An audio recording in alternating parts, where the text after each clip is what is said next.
दोस्तों, भोले भंडारी। आज दिनांक 6 सितंबर 2021 है।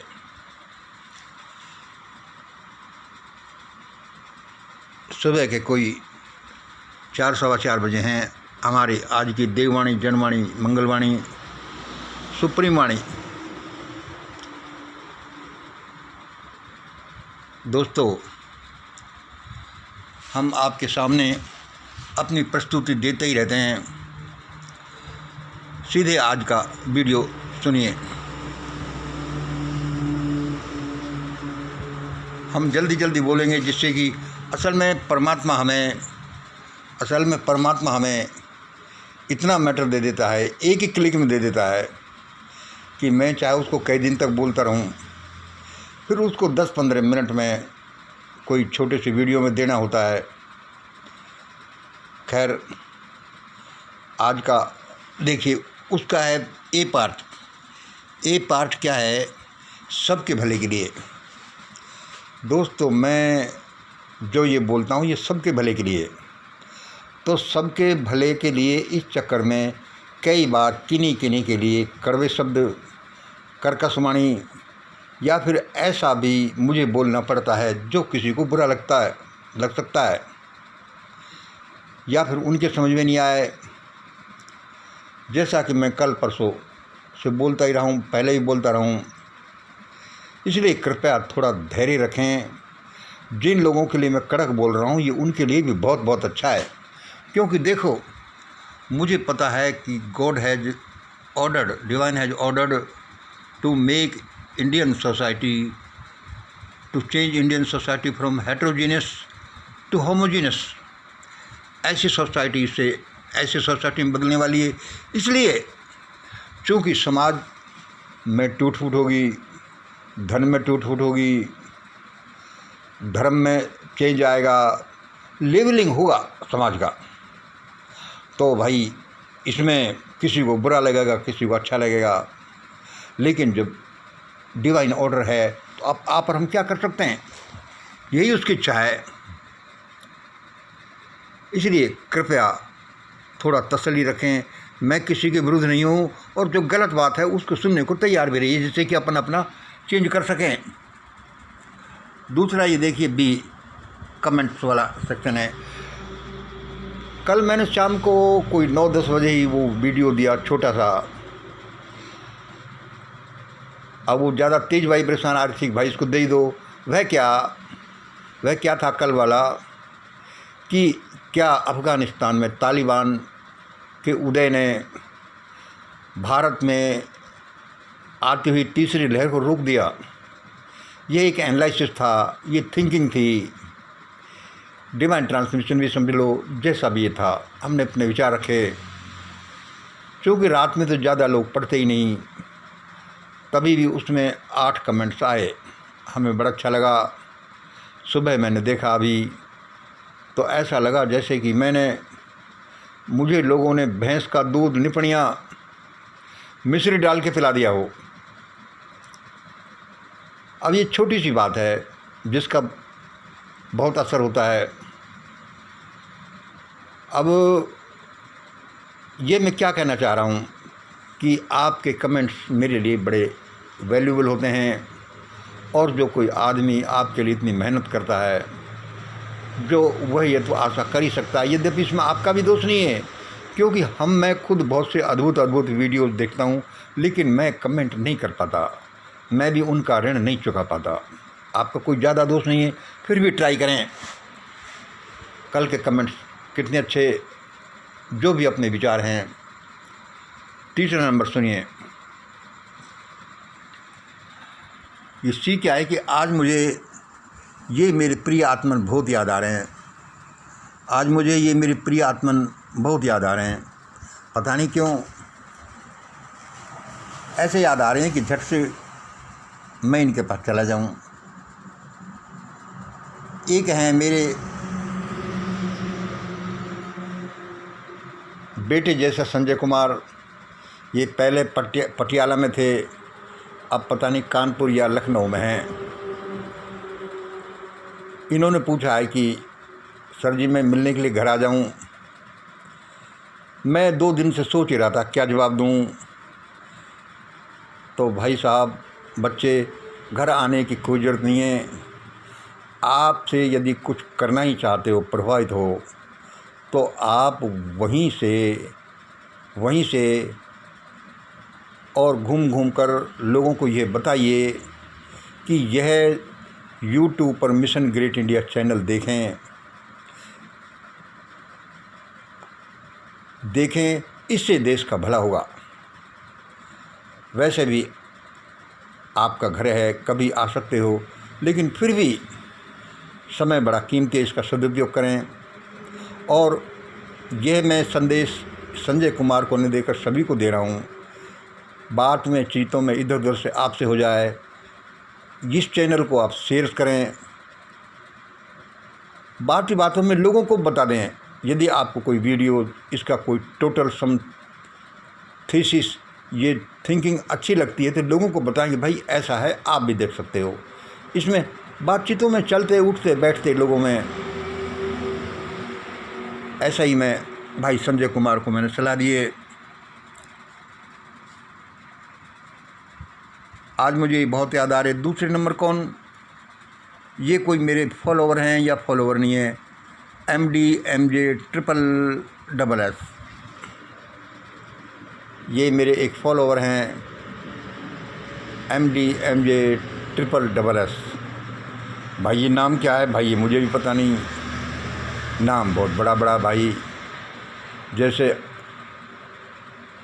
मोहम्मदन नेम होते ने, अब्दुल्ला, गफुल्ला, बुखारी, फला वला, लंबे होते जाते हैं। यहाँ भी ऐसे हो गया। अब भाई याद आ रहे हैं तो आ ही रहे हैं। एक वो लड़का तीसरे नंबर का, गुजरात वाला, मेरे उसका नाम भी मैंने नहीं लिखा यूट्यूब में, व्हाट्सएप में। वह मेरा प्रेमी बच्चा जैसा, 2017-18 से के सर मैं आपकी वीडियो देखता हूँ और वह मेरा मुझे अति प्रेमी लगता है। मैं इसमें क्या कहना चाह रहा हूँ कि यदि आपके दिमाग में कोई भावना उठती है, कोई प्रेम की, कोई विरोध करने की, कुछ एक्सप्रेस करने की, तो कृपया उसे मन में नहीं रखें, उसको सामने वाले को बता दें। वह उसके बहुत काम आएगा और वह आपके भी बहुत काम आएगा। क्योंकि अब देखिए ना, ये भाई मुझे गुजरात वाले बच्चे कितना प्रेम करते हैं, ये मेरे व्हाट्सएप संदेश से ही मुझे पता चला, कल परसों ही पता चला है। और लेकिन 3-4 साल से मेरे वीडियोज़ को इतना गौर से देखते हैं और मुझे ये पता ही नहीं है।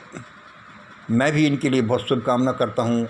और ये जो दुनिया में एनर्जी ट्रांसफ़र होता है, 0 खर्च से आप बहुत भला कर सकते हैं। आप किसी के लिए शुभकामना देंगे, वह आपके लिए देगा। ईश्वरीय एनर्जी का यूज करने से बहुत भला हो जाएगा। ये मुझे पहले बता देता तो मैं इनकी कितनी शुभकामना करता इनके लिए, और ये मेरे लिए करते तो ये पता ही नहीं चलता कि भाई कौन है। इसलिए अब जैसे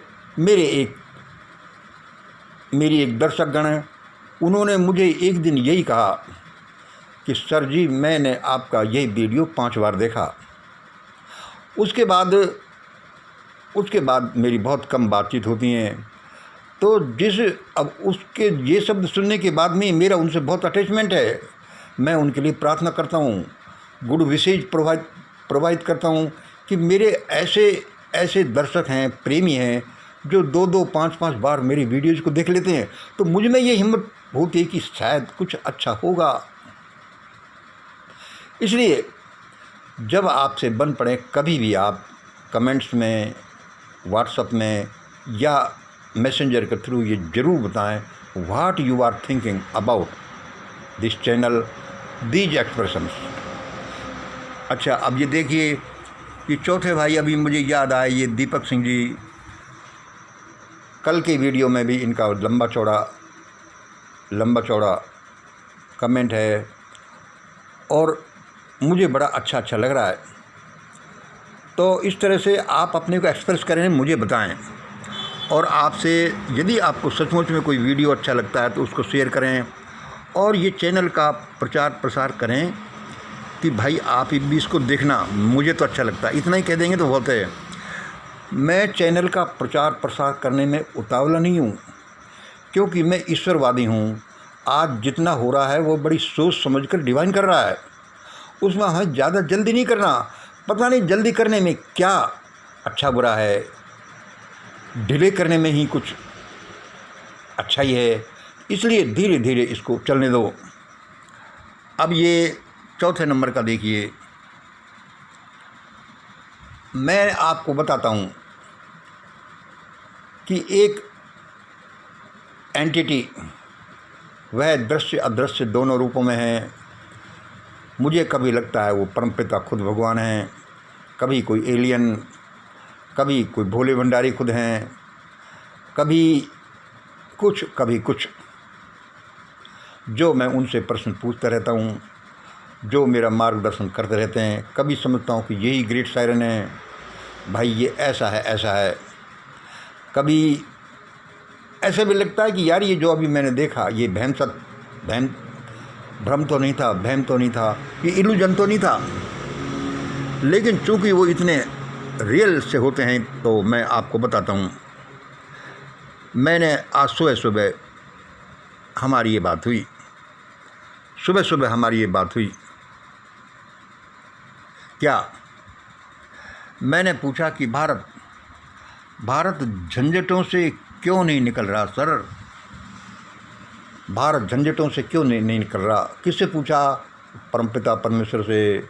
वो ग्रेट सायरन जैसा मुझे लगता था मेरे कमरे में, जो कोई एलियन जैसा था या कोई अदृश्य ऐसी एंटिटी थी जिसको मैं अभी समझ नहीं पा रहा हूँ। भारत झंझटों से क्यों नहीं निकल रहा सर? मैंने प्रश्न किया। उसने कहा, उत्तर दिया कि भाई साहब, भारत झंझटों से निकलेगा भी नहीं, अभी नहीं निकलेगा। सॉरी, ये सब मत कहो कि निकलेगा भी नहीं, निकलेगा, अभी नहीं निकलेगा। फिर देखो, ये सब कहने से पहले मैं आपसे सॉरी हो सकता हूँ, क्योंकि मैं बड़े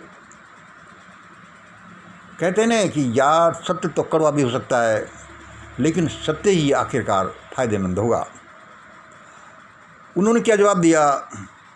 अभी भारत जब तक उसने जवाब दिया, मैंने पूछा था कि भारत झंझटों से क्यों नहीं, उसने जवाब दिया, जब तक इन कुबुद्धि दुर्बुद्धि बुद्धि भ्रष्ट लोगों की चलेगी, जब तक इन कुबुद्धि दुर्बुद्धि बुद्धि भ्रष्ट लोगों की चलेगी, भारत ऐसे ही झमल्ला खाता रहेगा, आफत में पड़ता रहेगा, कराता रहेगा, चिल्लाता रहेगा।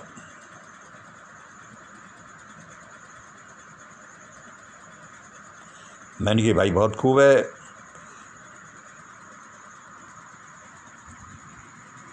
जब तक इन कुबुद्धि दुर्बुद्धि बुद्धि भ्रष्ट लोगों की चलती रहेगी, भारत ऐसे ही झमल्ले खाता रहेगा, कराता रहेगा, जलता रहेगा, भुनता रहेगा। क्योंकि दुबुद्धि कुबुद्धि चीज़ ऐसी हैं। मैंने कहा, फिर प्रश्न किया मनी मन, कौन सर? उससे भी कहा, कौन? मतलब क्या है आपका? मतलब क्या है आपका? उन्होंने उत्तर दिया, अरे वे ही।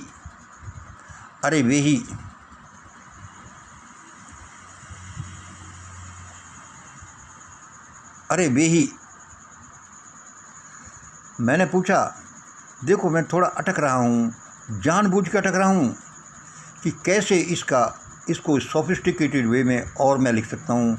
कौन? मतलब सर क्या है? अरे वे ही। यानी सर, आपके कहने का मतलब इन कुबुद्धि, ये दुर्बुद्धि, ये बुद्धि भ्रष्ट वालों से है। हाँ, इनको घर बैठा दो,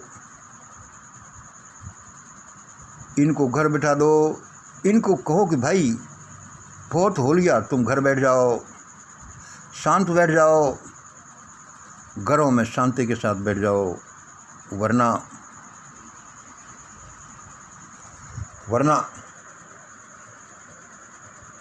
क्या जवाब दिया।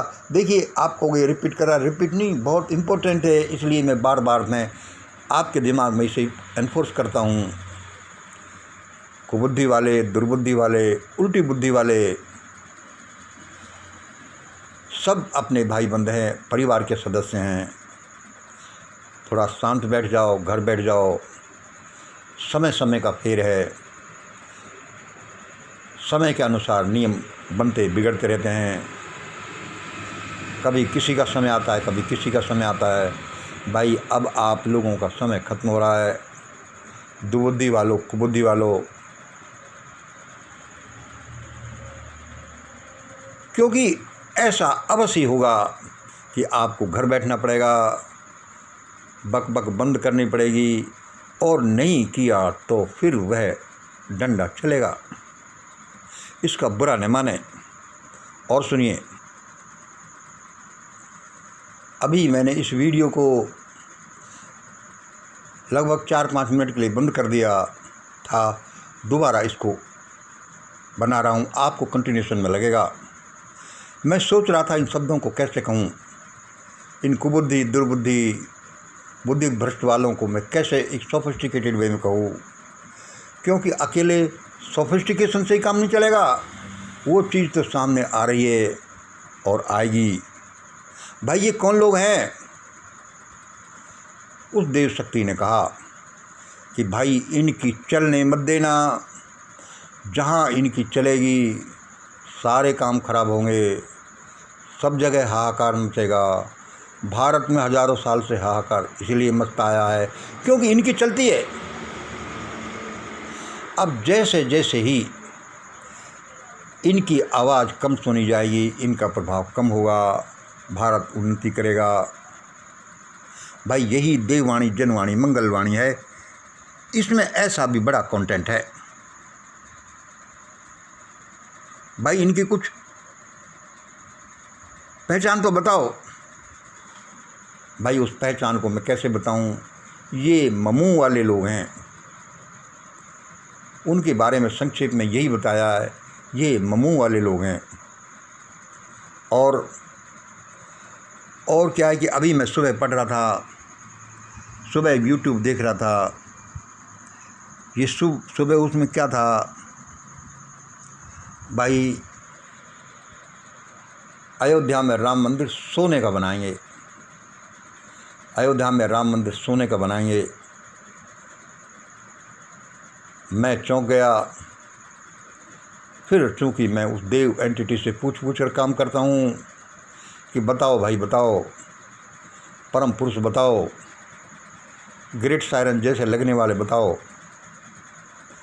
रिसर्च से निकलने वाले रिजल्ट्स बताओ कि सोने का राम मंदिर लोग चिल्ला रहे हैं। आज देखो सामने आया है, सोने का राम मंदिर के बारे में कुछ बताओ। उस देव पुरुष ने बोला, अरे भाई इनको बता दो कि सोने का राम मंदिर तो क्या, अभी तुम मार्बल का राम मंदिर तो बना लो, अभी तुम पत्थर गारा बजरी के राम मंदिर तो बना लो। अब ये देखो आगे आगे होता क्या है, इसकी फाउंडेशन तो देखो। इसकी फाउंडेशन कहीं अन्याय, अत्याचार, भ्रष्टाचार, लंपटता, बेशर्मी पर आधारित तो नहीं है, कुबुद्धि दुर्बुद्धि पर तो आधारित नहीं है। यदि ऐसा है तो ये सोने का राम मंदिर, ये मार्बल का राम मंदिर बनाना तो क्या, फिर मुझे क्या बोलना चाहिए? यह सबको तबाह कर देगा। इसमें देखो कि इसकी नींव, इसकी फाउंडेशन, इसके फंडामेंटल अन्याय, अत्याचार, भ्रष्टाचार, कुबुद्धि, दुर्बुद्धि, बेशर्मी से तो नहीं भरा गया है। यदि इसकी नींव इससे भरी गई है तो ये टिकने वाला नहीं है, और ये तहस नहस हो करके कितनों की जान ले लेगा। अरे मैंने कि भाई भगवान तुम इसको क्या कह रहे हो, लेकिन मैं इन शब्दों को कैसे पहुंचाऊं। भाई उसने जैसा बताया मैंने आपको बता दिया। लोग कहेंगे कि भाई ये तो सुप्रीम जजमेंट है। अरे वो सुप्रीम जज बेवकूफ़ भी हो सकते हैं, भ्रष्ट भी हो सकते हैं, कुबुद्धि दुर्बुद्धि वाले भी हो सकते हैं। अरे या तो सुप्रीम लीडर्स का जजमेंट है, सुप्रीम लीडर्स के सुप्रीम आकाओं का जजमेंट है। किसी का भी जजमेंट हो, उस परमात्मा के जजमेंट से बड़ा कोई जजमेंट नहीं होता। हमारे यहाँ दुनियादारी के लोग कोई भी गलती कर सकते हैं, और उनमें बहुत से अवगुण हैं, तभी तो वे आदमी हैं, वरना शायद इस प्लेनेट पर होते ही नहीं, या होते तो ऐसे चमत्कारी होते कि अभी इस पृथ्वी पर, अभी इस गैलेक्सी पर। हम में कुछ दोष हैं, उनकी वजह से ही तो हम यहाँ पर ट्रेनिंग लेने के लिए भेजे गए हैं। ये मंदिर अच्छा है, ये बौद्ध विहार अच्छा है, ये मस्जिद भी अच्छी है, सारी चीज़ अच्छी हैं, लेकिन उसका देखो उसकी फाउंडेशन क्या है। क्या वह फाउंडेशन दया, क्षमा, करुणा, प्रेम, परोपकार, उदारता जैसे ईश्वरीय गुणों से भरी गई है। यदि नहीं तो अपनी जान जोखिम में मत डालो। यह इस चैनल पर पहले भी कई बार बोला जा चुका है, लेकिन समाज की भावनाओं को ध्यान में रखते हुए कई बार डर डर के बहुत से वीडियो रिमूव कर दिए गए, डिलीट कर दिए गए हैं। फाउंडेशन के समय 5 अगस्त को भी ये ऐसा बोला गया था। इनको सुन लो लोगों, आपकी जान, हमारी जान, बाल बच्चों की जान, बहन बेटियों की इज्जत पूजा स्थलों से बड़ी है, यह ध्यान रखना। और ये शब्द ऐसे ही नहीं बोले जा रहे, इन शब्दों में बड़ी गहराई है। ये किसी गहरे पुरुष, परम पुरुष से पूछकर ये शब्द बोले जा रहे हैं। इसलिए दोस्तों, कभी हम किसी के विरुद्ध, किसी बुक के विरुद्ध, किसी परिपाटी के विरुद्ध ये कह दें तो ज़्यादा बुरा मत मानना। आज हम कुछ कह रहे हैं, 500 साल, 1000 साल पहले जब अपने घर की औरतों को जिंदा जलाया जाता था, तभी भी ऐसी भावना थी कि अरे भाई ऐसे तुम कैसे कह सकते हो, ये विश्वास की बात है, ये हमारे धर्म की बात है। बनारस में जो बूढ़े लोगों के साथ जो हैवानियत होती थी, वो भी विश्वास की बात थी, धर्म की बात थी, कुबुद्धि की बात थी, दुर्बुद्धि की बात थी। आज जाति प्रथा को मिटाना या इस किताब को पढ़ना, इस किताब को नहीं पढ़ना, वैसे ही देश में भयानकता आई पड़ी है। और समझ लो, ये और ये बुक जो मैं बोलता रहता हूँ, यह और ये बुक जब देश में अभी तक है, इस और इस बुक के पूजक, समर्थक वे ही राज करते हैं, तो समझ लो कि देश भयानक दावानल में धधक रहा है और धधकेगा। संभलना तो संभल जाओ। आज अभी हम जो कहते रहते हैं, हमारे अनुसार कम से कम ये देववाणी, जनवाणी, मंगलवाणी, this is a great remedy. हम किसी पर थोपते नहीं, क्योंकि देश का उद्धार इन्हीं शब्दों से होगा, ऐसे ही शब्दों से होगा, ऐसे ही संकल्प से होगा।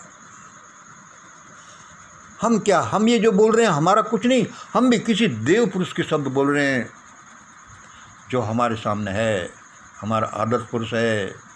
क्या वो पता परमपिता परमेश्वरी है, या कोई एलियन जैसा है, या कोई अनसीन एंटिटी है, या कोई ग्रेट सायरन जैसा है, जो भी हो, लेकिन इसके पीछे बड़ी रिसर्च है। इसलिए हम कह देते हैं कि होना तो यही है। अपनी ज़िंदगी को आफत में मत डालो। और ये जो प्रोसेस है, ये जो प्रोसेस है हेडक्वार्टर से हो गया है कि भाई यहाँ से हाईवे निकाला जाए तो निकाला जाएगा। पेड़ कटेंगे तो कटेंगे, लोगों के खेत जाएंगे तो जाएंगे, कोई बिल्डिंग हटेगी तो हटेगी, ये उसकी प्रोसेस है। लेकिन होगा तो यही जो हायर पावर्स ने कर रखा है। यदि ये समाज चेंज होना है तो होगा। कहीं इसमें आप कुचल मत जाना। बहुत से लोग कुचले भी जाएंगे जो संभलेंगे नहीं। बड़ा लंबा वीडियो फिर भी हो गया। बहुत बहुत धन्यवाद। आज इतना ही। जय हिंद, जय भारत।